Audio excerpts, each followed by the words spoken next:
Hey, and welcome to video number 6, which is content is key and types of content to use. What I recommend that you do is to avoid sticking with one type of content. And what I mean by that is there are different types of content in different forms, if you understand what I'm saying here. So think about it. You got text, you have videos, you got audios, you have other different types of content. PDF files, Word doc files, basically in different types of formats.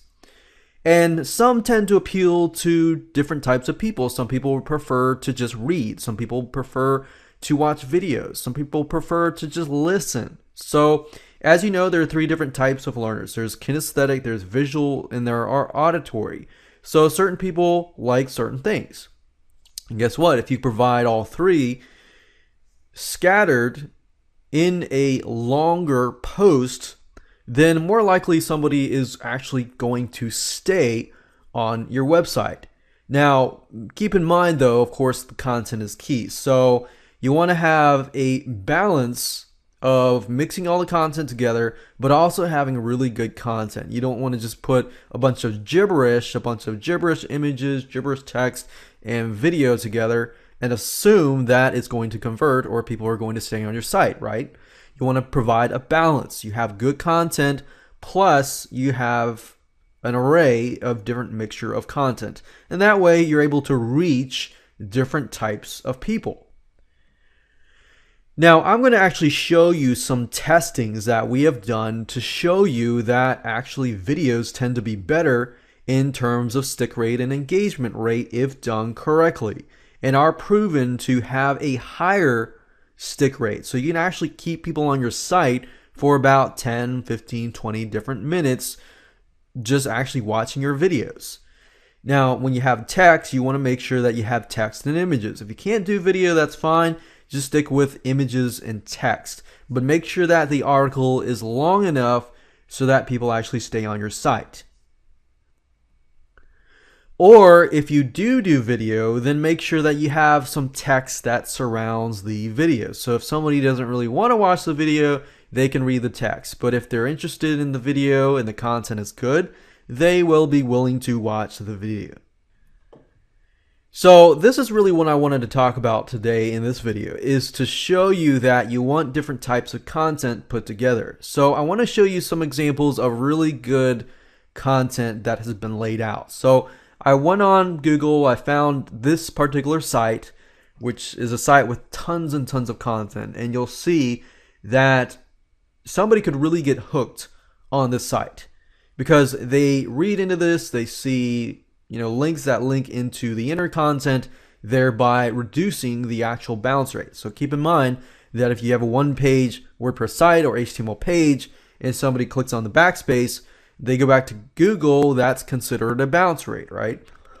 So we know that Google probably doesn't actually measure the bounce rate on your, let's say, Google Analytics, but they probably can actually analyze the bounce rate from your single page back to Google results. Now, whether they use that or not, we don't know, but we know that bounce rates is a good determining factor for our own site, assuming that you actually have a multi-page site.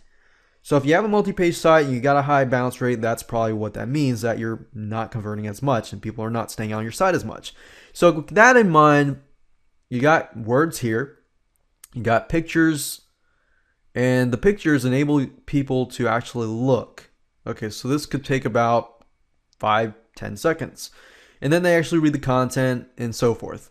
So as you know, people have a limited attention span. Because of that, you have different arrays of different content. So kind of like a movie, if you watch carefully how people make movies, how they make TV commercials and things like that, they don't stay on one frame or one angle more than a few seconds. You notice that every second there's a switch and a change in different angles. So same kind of concept here.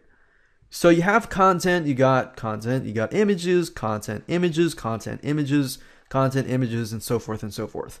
Plus, they have, if this is a WordPress site, I don't know.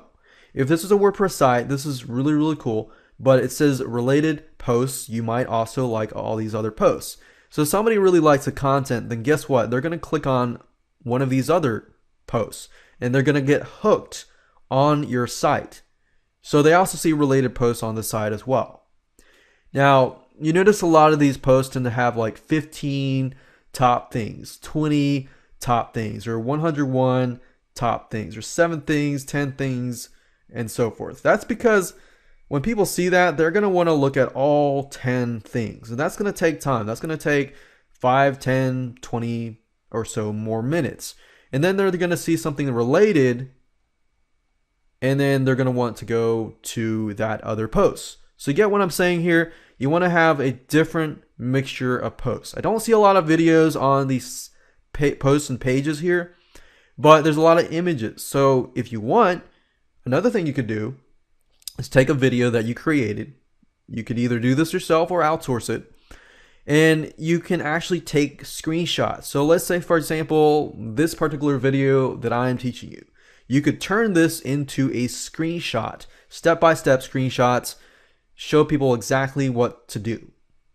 But turn that video so that they can watch the video if they want to watch it step-by-step, or somebody that doesn't like videos, they can read it and see the screenshots. So you're appealing to many different types of learning styles, the visual, audio, and kinesthetic, and you're appealing to all three. And because you're appealing to all three, you're able to get all 3 different types to actually enjoy staying on your site. Now, I want to show you something really, really cool. There are other methods that I'm going to show you, like pagination, and that comes into actually organizing your content and navigation. But in that, you can actually keep people on your site for longer periods of time by breaking up the content. So I'm actually going to show you different ways of pagination. But for now, let's just talk about the content.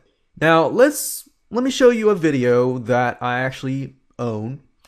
And this particular video on YouTube, you can actually see the retention rate. So you can actually see how long somebody watches this particular video.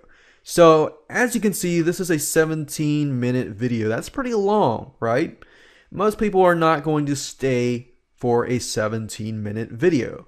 But as you can see, if the video is done correctly and you're constantly giving them really good content. In fact, this is a video that I created that has a lot of educational content that shows them statistics, how to do what I'm doing, kind of thing. But as you can see here, it starts around this point, and it looks like a good amount of people actually stay up until this point, and then they drop. So even though people drop around the 16 mark, the fact of the matter is that the majority of people stayed up until the 15-minute mark, and then they left. So that means that people stayed for 15 minutes just to watch the video. But imagine this. Imagine if I had 5 different videos that are 10 minutes each. Most likely, if they are in a series, for example, like this series here, they are most likely going to stay on the site for longer periods of time, right? So in that case, you have more people staying for a longer period of time versus actually bouncing off your site. So videos in themselves, we found that there's a higher engagement and higher stick rate. So I wanted to show you this so you have an idea of different routes you can take, different types of people you can appeal to, but yet at the same time increase your stick rate and decrease your bounce rate. So there you go.